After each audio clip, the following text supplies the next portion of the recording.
I'm delighted to be doing this again, and I'm even more delighted that it's Brendan that I'm interviewing because I'm a long term fan of Brendan's work. And Brendan's new book, After the Pogrom, is really it's a powerful, unflinching examination of modern anti-Semitism and the moral failures that have allowed it to resurface again in our time. And I think that it's the kind of sharp, insightful, unwavering clarity that he brings to that subject in that book that we're used to reading in all of his work, really. I agree with almost everything he writes, and many of you, I'm sure, do as well. So, Brendan, firstly, thank you for being here tonight, and thank you for everything you do. Thank you, Jonathan. Thank you for having me. It's an honor to be here talking with you guys. And Jonathan, as you know, I'm a longtime fan of yours as well. Although I am always surprised when I see you talking about the royal family. I think, why is he doing that? But good luck to you. So the book, I think, is really interesting because you take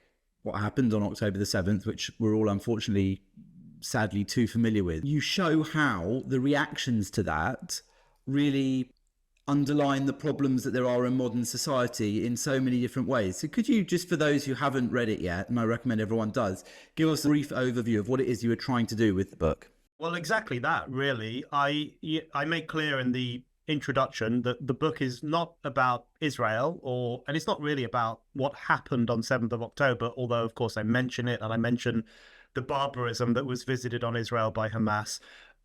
It's really about the fallout in the West. It's really about the Western response. And it's really fundamentally about why we failed the moral test of Hamas's pogrom. And I think we did fail it catastrophically. And I think this was a test for the world. It was primarily a vicious, grotesque assault on the Jewish nation, but it was also a moral test for the world. It compelled us to stand up, be counted, and to offer solidarity to Israel, and we failed. Certain sections of Western society did the opposite. They took the side of Hamas rather than the side of Israel. They cheered the events of 7th of October or made excuses for them rather than condemning them. And they really, I think it was really symbolic of how much we've lost our moral bearings and how much the institutions of the West and the activist class of the West have lost sight of what is civilized and what is right and what is good. So the book is really about teasing out what the response to 7th of October reveals about our own societies and what we might do about some of those problems. And I think that you have a very good way of, I think, summing these things up. You've got a very good turn of phrase for them. So some of the things that you've mentioned in the book, I think, are very deserving of more discussion in this context. For example, the law of barbarism stands out to me, and this idea also that you talk about of Holocaust envy. These are quite striking terms, but I think they really perfectly sum up some of the problems that maybe some people like yourself have seen coming for years, but on October the 7th, 2023, everybody that used to, I don't know about you, everybody that used to tell me, well, you're a bit over the top, you're a bit mad, you're a bit obsessed with these things, suddenly they all phoned me up and said, oh, you were right. I imagine you've had a fair amount of that, but tell us really what you meant by those sorts of things and how they manifest in today's society. Yeah, so the first chapter is called The Law of Barbarism, and it really is just a reminder of all the crazy things that happened in the West after 7th of October. So I remind people, for example, that there was a gathering outside the Israeli embassy in London on the 9th of October, about 36 hours after the pogrom, when Israel hadn't properly responded to the attack. So this was not an anti-war protest. This was not an anti-Israel protest. In fact, there was pop music. People were dancing in the streets. They were singing. They were waving the Palestine flag. This was a pro-pogrom celebration on the streets of London in 2023. And I make the point in the book that it was as perverse and grotesque as if people in London had poured onto the streets to celebrate Crystal Night. And I also argue that we are starting to forget that these things happened. We are forgetting, I think, that there was a pro-pogrom celebration in London. We're forgetting that people gathered at the Sydney Opera House, also on the 9th of October, to chant F the Jews and to burn the Israeli flag. We're forgetting that across London, almost immediately after the pogrom, people were on the streets and they were openly celebrating Hamas and they were chanting for the return of Muhammad's army to kill more Jews. So the depravity that our society sank into in the days and weeks after 7th of October was really shocking. And it's the thing that made me want to write the book. I knew the response to 7th of October was going to be bad. I knew people would make apologies for the violence. I knew they would say it was an act of resistance. I knew all that stuff was going to happen. But the response was so much worse than even I had anticipated. And it was those pro-pogrom celebrations that really made me think I've got to start thinking about this very seriously. What does it indicate about our society? And the thing that compelled me to start getting my thoughts together for a potential book was when there were all those attacks on the kidnapped posters. I think that was a real turning point in Western society, because across the West, in almost every city in Europe and America, wherever these posters were put up, they were torn down, and they were torn down in the most savage, irrational way. You know, I would cycle through London, and everywhere I looked, I would see the flapping remains of one of these posters, and you might just see the eye or the mouth of the person whose face was on that poster. And I just thought, this is a form of hysteria. This is anti-civilizational delirium. This is a madness that needs analysis. And then I'm sure some of the viewers tonight will remember that in Finchley Road, there was a kidnap poster showing the 3-year-old twins who were kidnapped, and someone had daubed Hitler moustaches on them. And it was events like that that made me think, you know, I cycle through Finchley Road quite a lot. I have friends who live there. I go there sometimes. And I thought to myself, okay, I live in a city where there are people who think Jewish children are legitimate targets for racial hatred. I live in a city where people think Jewish kids it's fine to make fun of them. It's fine to call them Nazis. And it really did jolt me into a kind of awakening where I thought, I don't want to live in a city like that. I don't want this to be my reality. And I can only guess how Jewish people feel about living in that kind of city. So it was those kinds of events that made me think, I've got to start writing this down. I've got to start working out what's going on here, because there's been Israelophobia for a long time. And Jonathan, you've been writing about it for a long time. But after 7th of October, it was on steroids, and it really told us something about our own societies.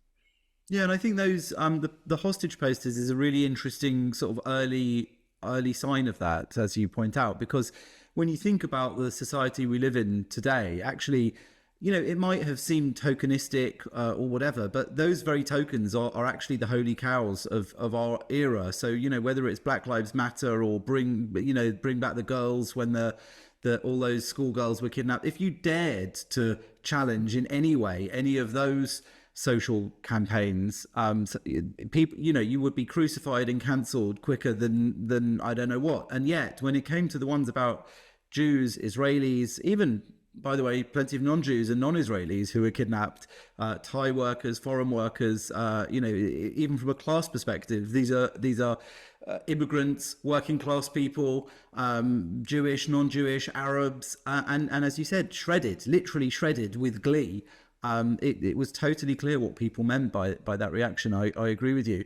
And I think that you touch on an interesting idea, which is that this all reflects some of society's weirder aspects these days. So, you know, this idea of a race to the bottom with victimhood, this idea of kind of competitive victimhood, and that's where I think I was going with the mention of Holocaust envy. You know, it's kind of like Europe can never forgive the Jews for the Holocaust, and I think it's proving itself now. Yeah, so Holocaust envy was probably the hardest chapter to write, because I knew that it was going to be a little bit controversial. So the argument I make in that chapter is that I noticed something really interesting in the week or 2 weeks after 7th of October, which is that newspapers like The Guardian and also Time magazine in America and other kind of centrist liberal outlets, they all started to publish articles saying it's really reckless and irresponsible for Israel to compare Hamas's pogrom to the Nazis. And they said this is unacceptable, it's upping the ante, it's presenting Israel as victims when they're not really victims, and it's exaggerating the threat posed by Hamas, etc., etc. There were all these articles saying, don't do it, don't make that comparison. These were all published in newspapers and magazines which have spent the past 10 years comparing everything to the 1930s, comparing everything to the Nazis. And I mean almost everything. The vote for Donald Trump in 2016, the vote for Brexit, the rise of populist parties in Europe. The Guardian has published countless articles saying such and such is reminiscent of the 1930s, of the rise of fascism, or, we're going to be headed back to the concentration camps, etc. And I just found it extraordinary that the very people and the very outlets that have spent the past 10 years seeing fascism everywhere failed to see it where it really did appear. They failed to see it in the invasion of Israel and the slaughter of 1,200 mostly Jewish people by an army of anti-Semites. That's the first time they said, oh, no, we can't use the fascism analogy here. It's inappropriate. And so I wrote that chapter to try and explain what was going on there, because I think something really sinister was taking place. It was, I argue that it's worse than Holocaust denial. It's Holocaust theft. Because what is essentially happening here is that the Jews' moral ownership of the Holocaust, by which I mean the understanding of humanity, that this was primarily an attempt to destroy the Jewish people, that is increasingly being weakened and called into question. And the Holocaust is now seen as an event which persecuted all sorts of people, not just the Jews. People will emphasize that. Trans people claim to have been victims of the Holocaust, which, by the way, is not true. This very small number of transgender people who were targeted by the Nazis were also homosexuals or Jews, and that was the primary reason they were targeted. But there's this desire to claim a piece of the Holocaust, to claim a piece of the action, if you like, because we do live in an era, as you say, of competitive victimhood. And there are many social groups out there who simply cannot abide the fact that the Jews have this claim to the largest act of victimization in human history. And they try and take it away from the Jews. And we saw that with when the Muslim Council of Britain temporarily boycotted Holocaust Memorial Day a few years ago, because they said it needs to include Srebrenica and, genocides against Muslims and genocides against other people. It can't just be about Jews all the time. They wanted a piece of that victimhood action. And I found it a really grotesque symptom of the era in which we live. And so in that chapter, I just try and tease out the way in which even the Jews' own experience of historic persecution is being stolen from them. The language is being stolen from them and is being weaponized against them. So now the Jews are seen as the people who commit genocides. They're the ones who commit holocausts. They're the ones who carry out pogroms. The settlers in the West Bank are always accused of carrying out pogroms. So the language of the Jews' own historical suffering is now turned against them. And as you say, it really is an effort by Europe, I think, on the intellectual classes in Europe, to absolve themselves of guilt for the greatest crime in history and to project that guilt back onto the Jews. So it's a form of historical vengeance, I think. And we've seen it in the aftermath of the Amsterdam pogrom as well. Yeah. Anyone who calls that a pogrom, which in my view is what it was, if you read the details of what was done to people, it's horrific. That anyone who called that a pogrom was denounced as well, because you're not allowed to use that word specifically about Jews. You can use it about other communities, not about Jews. So it's a form of Holocaust theft. And I think it's one of the most sinister developments after 7th of October. Right. And I think you're spot on in that, because not only do all these people call everything Nazi except for Nazis and everything fascist except for fascists, but the people who are least allowed to do it are actually the Jews, who are the victims of those things. And similarly, as you said, genocide is now this allegation. I mean, I've said I've been booked more times in the last sort of few months to do big events talking about defending against an allegation of genocide than probably the rest of my life. That's because I'm not a genocide expert. But the idea that that's where we've got to in 2024 is quite outrageous, actually. And again, genocide, a word invented by a Jew to describe something that happened to Jews and others throughout history. It's quite extraordinary that this is the one group is not allowed to use that word anymore. And in fact, genocide, the genocide that is connected with October the 7th is what happened on October the 7th. It actually qualifies by all of the sort of qualifying factors, to do with dehumanization, the methods of killing, the aims of what they did are far more matching, I guess you would say, to have it described as genocide than anything Israel is doing in response to that. So I think that's that I actually thought that chapter was a very important one. So I'm pleased that you did put the thought and the care into writing it. And you mentioned Amsterdam. So let's talk a bit about that, because all of this is even since your book has been published. And when we spoke earlier today, before this, you mentioned actually in a way that Amsterdam to you felt almost more serious. Can you elaborate a little bit on why that is? Yeah, I think obviously the Amsterdam event was insignificant in comparison with 7th of October, but the response to it, for some reason, it has chilled me as much as, if not more than, the response to 7th of October. Because, at least with the response to 7th of October, all the Israelophobes and outright anti-Semites, at least they could try and dress it up as a political act. Now, I don't think it was a political act. I completely agree with you.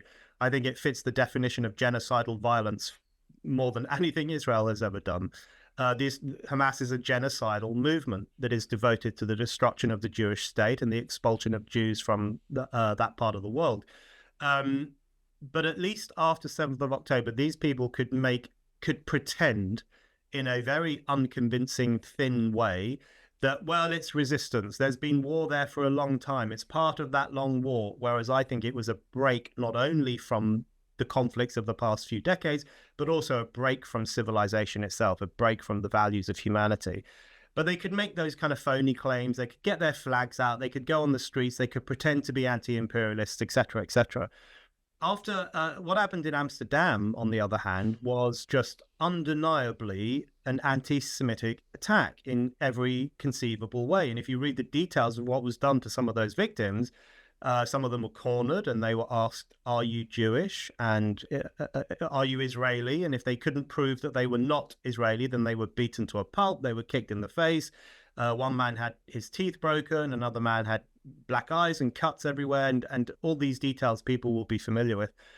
And the response of Western so-called intellectuals has been to make excuses for it and to depict it almost as a kind of either as football hooliganism, which is not true, or to say that the Israelis had it coming. They deserved it because they behaved badly earlier in the day. They deserved it because they made some offensive chants, which, by the way, all football fans do.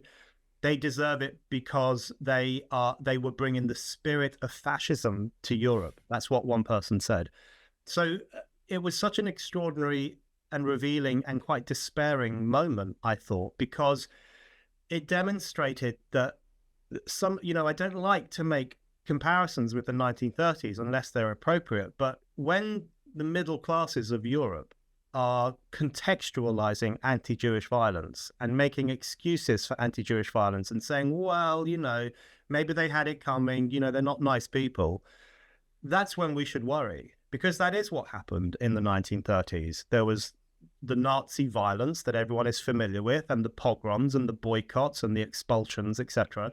But there was, more importantly than that, was the shoulder shrugging of the middle classes and the excuse making and the turning of a blind eye and saying, well, what do they expect? If they behave the way they behave, they're going to get it like this. That's what we saw after Amsterdam. The exact same thing coming from the exact same layer of society. So we have a fight on our hands. And when we spoke earlier, Jonathan, we were comparing how despairing we both feel at the moment. And I know that you feel it particularly as a Jewish person. I think there is a lot to be very, very worried about. And working out how to address these problems and potentially to fix them, that's a real challenge that we face. Well, I mean, it's worth saying, because we did discuss that earlier, and you said, I feel it as a Jewish person, and I do. I think it's also a good moment just to say, thank you as a non-Jewish writer and thinker for what you do. And I sort of hate doing that because it seems like it should be irrelevant. I always tell people that I don't have my opinions because I'm Jewish. I might be more aware in this area because of my history and upbringing and what have you. But at the same time, it's a fact that there aren't many people in positions of visibility and influence who actually are doing what is needed. And we often rely on this idea of a silent majority who agree with us. But I think what many of us have struggled with, many Jews have struggled with, especially in the last year or so, is that question of whether actually there is a silent majority, because maybe they're very, very silent. So what I wanted to ask you is, A, do you think that's a fantasy, that there is this silent majority? And B, if there is, how on earth can we get them to be a little bit noisier? Because I think the whole ship is going down, and that's not just for us, the Jews, that's for everybody. If this goes south, it's not going to be fun for non-Jews either. Exactly right.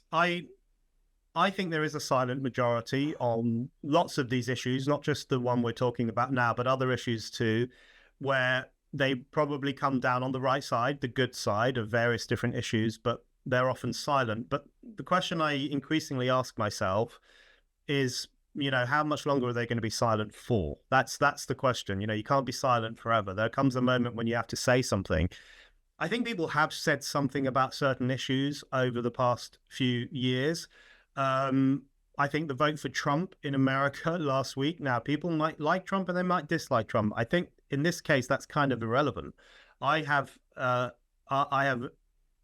countless criticisms of him and some of the opinions he takes, but I still think the vote for him was extraordinarily important, because this was a revolt of the silent majority. This was a revolt of the deplorables, as Hillary Clinton referred to them.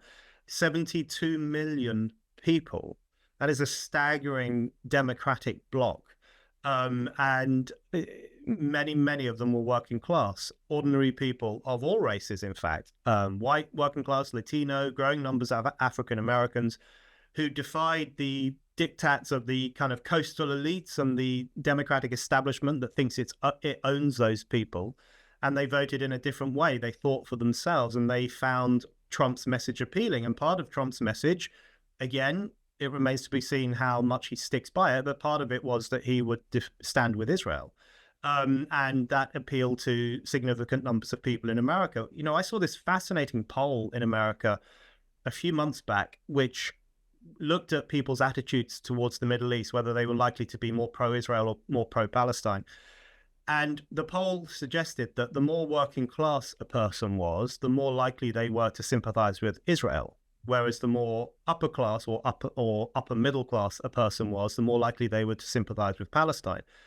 And if you had a university degree, you were super inclined to sympathize with Palestine, because, as we know, universities have become factories of correct think. They are now just machines for churning out people who share all the supposedly correct thoughts of the modern day ruling class.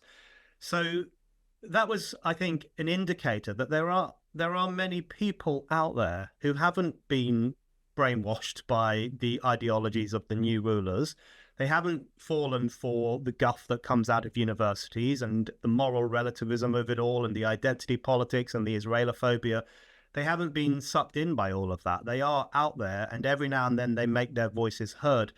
But what I want to know is, if something like Amsterdam happens again, if something like that were to happen in London, I mean, it has been happening in London every week for a year, just at a kind of lower level.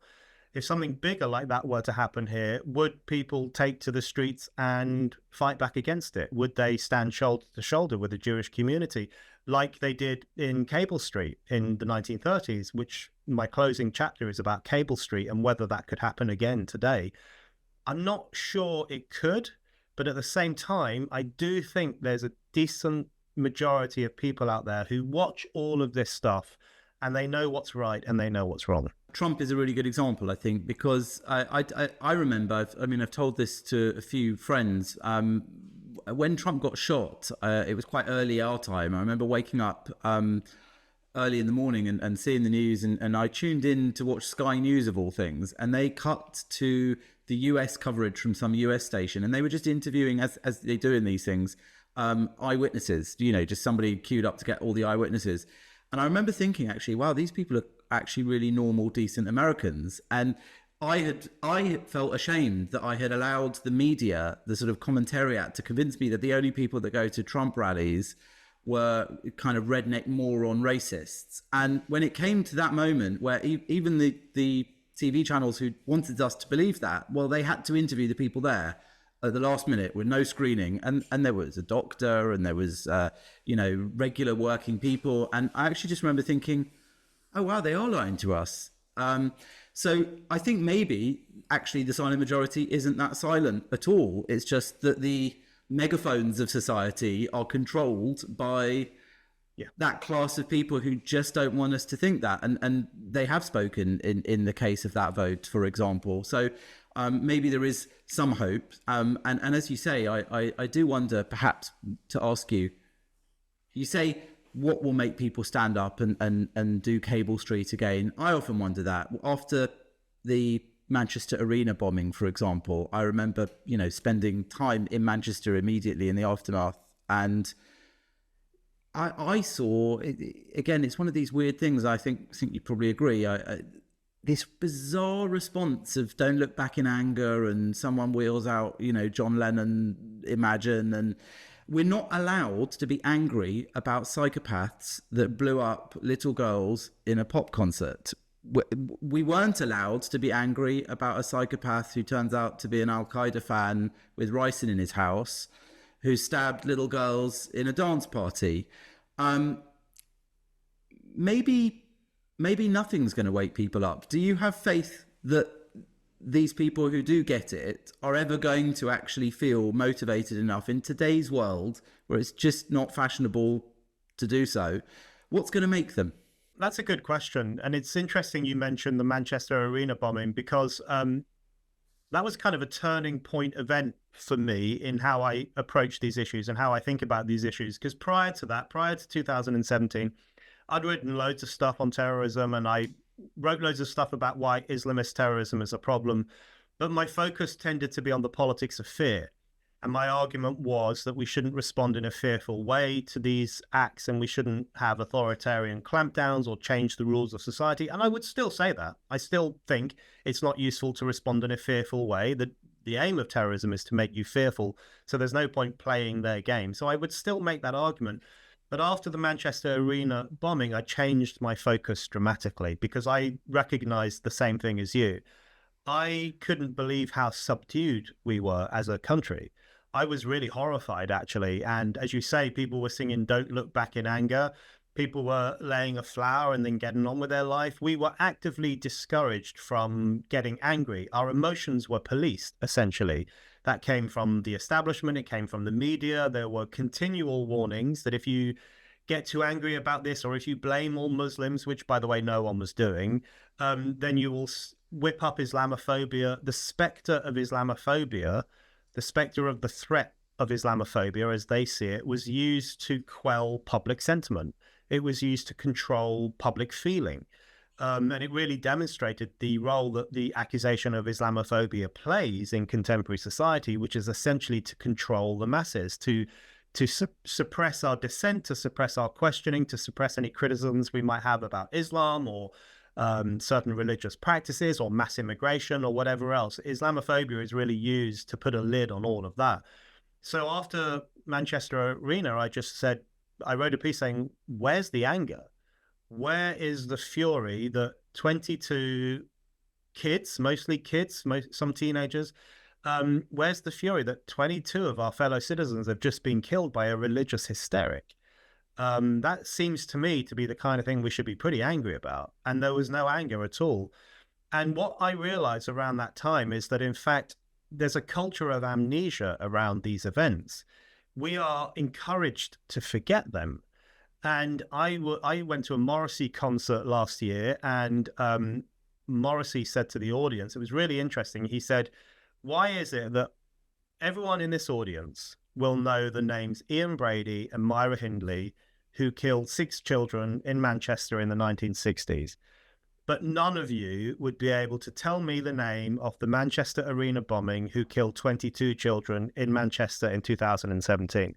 There was this sharp intake of breath because everyone in the audience knew he was right. I bet you hardly any of them could name him. His name was Salman Abedi, by the way. But I bet if you went out into the streets tomorrow and asked 100 people, what's the name of the guy who blew up the Manchester Arena? Few of them would be able to tell you, because we're encouraged to forget. How many people remember the Reading terror attack of 2021 when 3 gay men were stabbed to death by a radical Islamist? Not many people remember that. How many people remember the 2016 Brussels bombings, which killed 33 people? That's a lot of people in the capital of the European Union 7 or 8 years ago. Very few people remember because we're encouraged to forget. And it really came home to me. You will remember, I think it was also 2017, there was those marches, those fascist marches in Charlottesville in America. And one of the fascists drove a car at the left-wing protesters and he killed a woman. One woman was killed by this far-right man who drove a car. About 5 days later, there was the Barcelona ISIS attack when an ISIS terrorist drove a car down one of the main shopping streets and killed 10 people, including a child. I bet you most people, especially people of a left-wing persuasion, will very well remember the Charlottesville attack that killed one person, but they won't remember the Barcelona attack, which was also done with a car that killed 10 people. So our memory is manipulated, our minds are manipulated, and our emotions are manipulated, and we are discouraged from talking about this stuff. It is a very subtle form of censorship, and I think it's really important that we do talk about it, and we do say radical Islam is a serious problem, and it's not Islamophobic to talk about it, and it's not Islamophobic to point out that many of the pogromists in Amsterdam were of Arab heritage or were possibly recent immigrants. It's not Islamophobic to say these things. It's actually really important, and I would say quite progressive, to draw to the surface all of these problems that we know are having a terrible impact on Jewish communities and on communities more broadly. So we've just got to start speaking out. And if they accuse us of Islamophobia, we should just laugh at them. We know what we are and we know what we're not. And I think it's about time that we all were a bit prouder of expressing that, because, you know, the more you say what you think, and people tell you you're a fascist for it, and you know you're not a fascist, or the more that people tell you you're a racist, you say, no, I'm really not a racist. They'll say, oh, that's why you're racist, because you think you're not a racist. It's this kind of doublespeak that is taking over, unfortunately, large parts of the media and parts of academia, and it's all the most influential parts of our lives. So there's a whole generation or two already kind of indoctrinated with this idea, and I think that a lot of your work has very admirably filleted that ridiculous tendency that's going on. So I hope that that people can read more and more of what you do if they're not already familiar with it. And I think we're about half an hour in, so I know that Gary said that we would talk for about that long, though I could happily keep going for hours and let everyone else bring in their questions. So thank you for our discussion, and hopefully we'll have even more interesting questions from everybody else.